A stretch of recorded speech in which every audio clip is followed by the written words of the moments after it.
Hello, my friends, and welcome back. I'm so happy that you're here. I'm Michelle from Purely Persistent, and my friend Parker from Test Prep Champs is joining me today.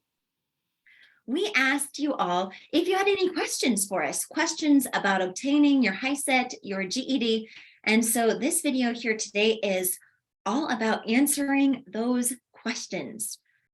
We also have a video on Parker's channel where we go over several other questions that folks asked over on his channel. So definitely make sure that you check it out. All right, are you ready, Parker? I'm ready. Let's do it. So our first question here is from Mac 900. Algebra is something I really struggle with going over regarding expressions would be a big help. So Parker, what advice do you have for Mac here? So when it comes to algebra and expressions, I would say there are two really important things that you'll definitely want to know. One is the order of operations rules. And I know that you've covered this on your channel. I've covered it too. It's really, you can remember it like, please excuse my dear Aunt Sally, or PEMDAS, some people say. It just quickly stands for parentheses, exponents and square roots, multiplication, division, addition, and subtraction. So it just gives you the order that you want to do your operations in. And so you'll want to know those rules for sure. And you'll also want to know how to solve equations for a variable. And all that means is you want to get x by itself on one side of the equation. Now, it might be A, it might be B, whatever the letter happens to be, you want to know how to get that by itself on one side of the equation. So for example, we have A plus 3 equals, I don't know, 30. You would have to know A plus 3. What's the opposite of addition? It's subtraction. So you subtract by 3. And whatever you do to one side, you also have to do to the other. So just stuff like that, really basic stuff like that. If you can do that, solving equations and order of operations, I think that you'll be in good shape. Thank you. I would say also practice your algebra. And Parker and I both actually posted videos recently that go over a lot of algebra questions. So Mac and anyone else, definitely make sure that you check out some of those videos that we have on algebra and just general math concepts to help you pass. Okay, let's go to a fun one here. Summer or winter? Which do you prefer? You go first, Parker. Yeah, so for me, I would say summer. Number one, it's warmer, and I just don't like how it gets dark so early over winter. Obviously, I don't like the cold, but I more so than the cold, I don't like that it gets dark at like 4:30 or 5, at least here in the East, and I can't stand that. So I'm going to go summer. For me, it's really depending upon what season it is. So if it's summer, I will say summer is my favorite because I like hiking, I enjoy the warm weather, I like camping. And if it's winter, then I'm like, winter's my favorite because I love when I'm at a place where it's snowing, or if I'm around snow, I love to go sledding. And I just really enjoy the outdoors of both winter and the summer. Annette says, for reading and social studies, any tips on exactly what I should be studying? Okay, Annette, for reading, and I actually have a couple of other reading questions here. I would say make sure that you pay attention to your reading, okay? A lot of times when you're taking a test, the test material can be kind of dry, okay? So if you can focus on what you're reading, that's really going to help, instead of thinking about, oh, what you're having for lunch, and then when you get to the questions, you don't remember what you read. So really, I like to do a quick little survey, look at some of those questions, and that will get you to pay a little bit more attention when you're reading. As far as social studies goes, the same thing, because social studies is a reading test, but you want to make sure that with social studies, you're very familiar with the general US history. Also know the checks and balances. So how does our government work? And then also being able to know a little bit of geography, be able to read maps and charts. Do you have anything else with that, Parker? Yeah, along the same lines for social studies, definitely reading graphs and charts, that's going to be really important. I would add process of elimination is another great strategy, really for all the sections. but especially for social studies. So definitely, eliminate all the answers that you can. If you have to guess on a question, which hopefully you don't have to guess, but if you do, if you can get it down to just two answers, it's a 50-50. It's like a heads or tails. It's a coin flip. So always eliminate answers that you're sure aren't right. And I would also say mean, median, mode, and range questions. A lot of students don't expect those to show up on social studies, but they sometimes do. So you'll want to know that for social studies, science, and math, it's also fair game. So yeah. Okay, here's another fun one. What obscure thing are you talented at? Okay, I'll go first. Go for it. So a couple summers ago, I decided I wanted to be able to whistle with my hands, and watched a couple YouTube videos. I practiced a ton and I can do it. Okay, let's hope it works. Could you hear that? Wow, I heard it. I'm very proud of myself that I can whistle with my hands. That's pretty good. So I actually can't whistle with my hands, but my obscure talent would be Tetris, the game. I used to play it all the time when I was younger. I don't know why, it was just fun for me, and I just got really good at it. I can't remember what the app was, but I think I was ranked in like the top 100 or something at one point several years ago. Yeah. Look at you, that's awesome. I don't know if I could get back up there now, but yeah, it was, I haven't played in a while, but it was just always something I liked playing. So Tristan asks, is it better to take an online versus in-person GED test? Honestly, Tristan, it's up to you. You can do either one. My students tend to prefer the in-person because if you do an online test, there are a lot of regulations that you have to have. I like to joke, if the cat walks across, your test is canceled. So, I mean, you have to follow the regulations completely. You have to have a good internet connection. And also testing online is a little bit more expensive. For example, the HiSET test, you have to pay, I think it's like $18, $20 more per sub test. And so, I mean, it's just a little bit more expensive, but if it works for you to test at home, the timing works, then do it. But my students tend to prefer in person, but it's really up to you. Either one is just fine. Yeah, so I agree with everything Michelle said. I generally think that if you can go in person, great, but I've actually heard some horror stories of people that took it online, things like people's laptop dying or people just look away from the screen just out of habit. And I've heard some horror stories like that, but I mean, I've heard there's also more flexibility with the online scheduling. So, my vote would be go in person if you can, but really, who cares? Whatever's going to work. People are going to pass doing it online. So, you can't go wrong either way as long as you get it done and you pass and, you can move ahead. Okay, what is on your bucket list? You go first, Parker. My bucket list would be to travel to more places, just go see national parks, see more state parks and other states that I've never been to. Not sure when I'll get around to it, but just, hiking, outdoor stuff be really fun to do. So I'm a big goal setter, list maker.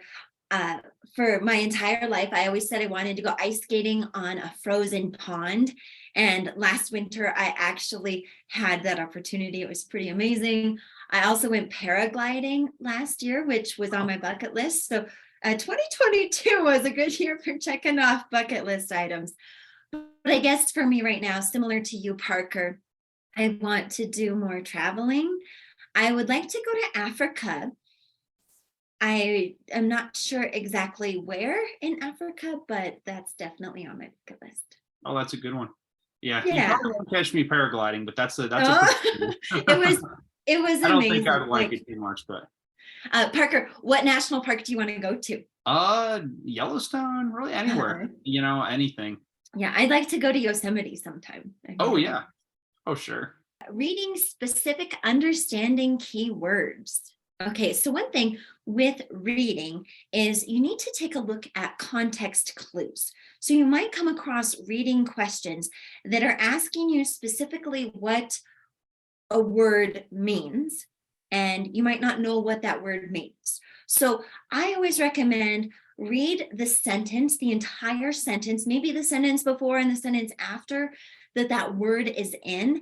And by looking at context clues, that will really help you be able to figure out the meaning of that word.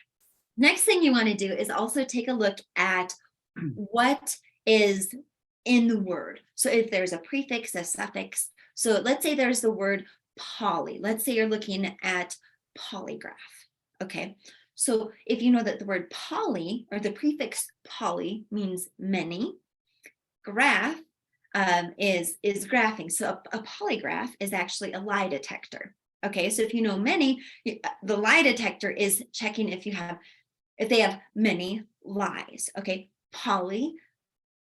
Polynesia, right? Many. Polynesia is a group or a country that has many islands. So knowing a little bit of vocabulary before you go into the test is definitely helpful. Yeah, I think that was a great answer. I don't really have anything to add to that. What are you most thankful for? I would say family, and thankful that we have people watching us right now and that we can serve people and help people pass the GED and HiSET.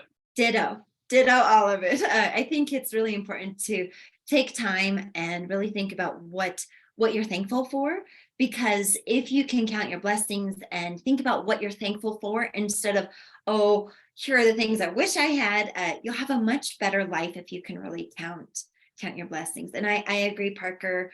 Family, being in a country that enables me to live a good life, and like you said, Parker, being able to make an impact in people's lives through my YouTube channel, like I am Oh yeah. beyond thankful for Mhm. this opportunity. So thank you to all of you, sending hearts, sending so much love to all of you for subscribing and supporting our channels.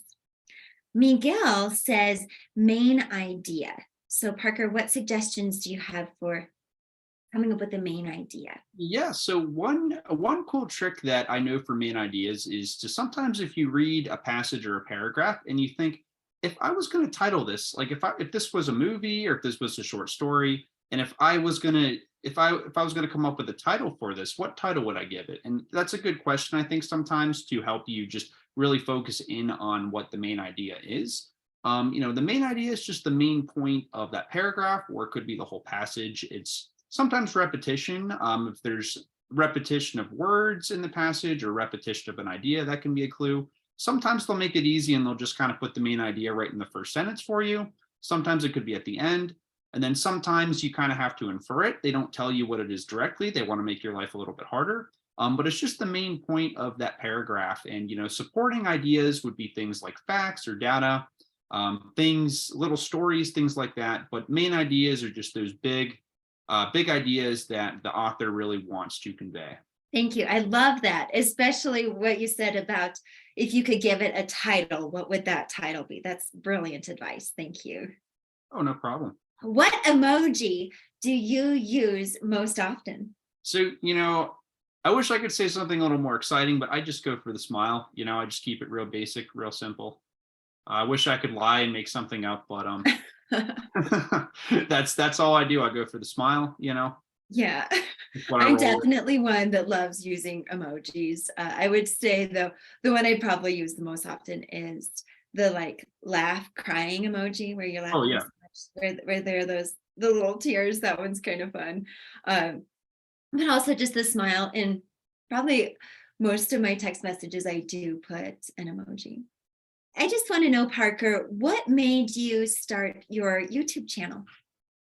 Yeah, so really, I got involved with GED prep in the first place because I started off with math. And the reason I wanted to help people with math is because I knew that, to take somebody who doesn't think they're a math person and just is turned off by math, had a bad experience in the past, and just never felt like they could do it, and to help that person not just pass the GED test, but also really change how they believe, what they believe about their ability to do math.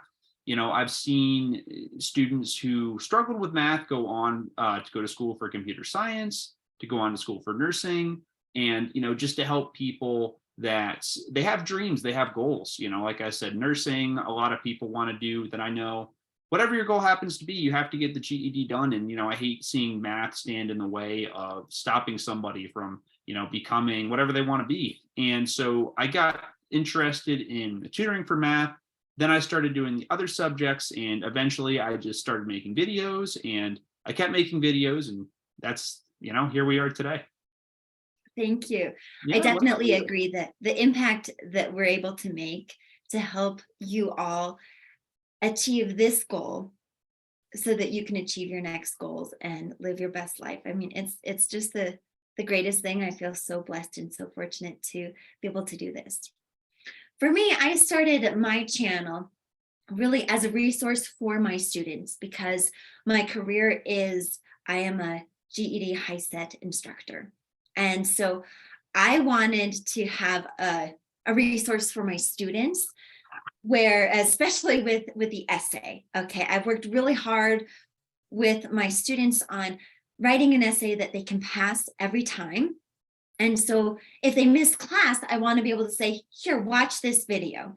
And then as they're prepping for the test, if there's something that they're needing a little bit more help on, I could say, here, watch this video if I wasn't able to have the time where I could work directly with them. And so I started it off specifically for my students, but it's just blossomed into so much more. And I'm thankful that I'm able to not just help my students, but to help people from all over the United States, from all over the entire world. It's really, really empowering. So thank you so much, Parker, for taking the time to do this interview, and definitely make sure that you watch Parker's interview as well. And you all are so important. Make sure that you believe in yourself. I believe in you. Peace, guys.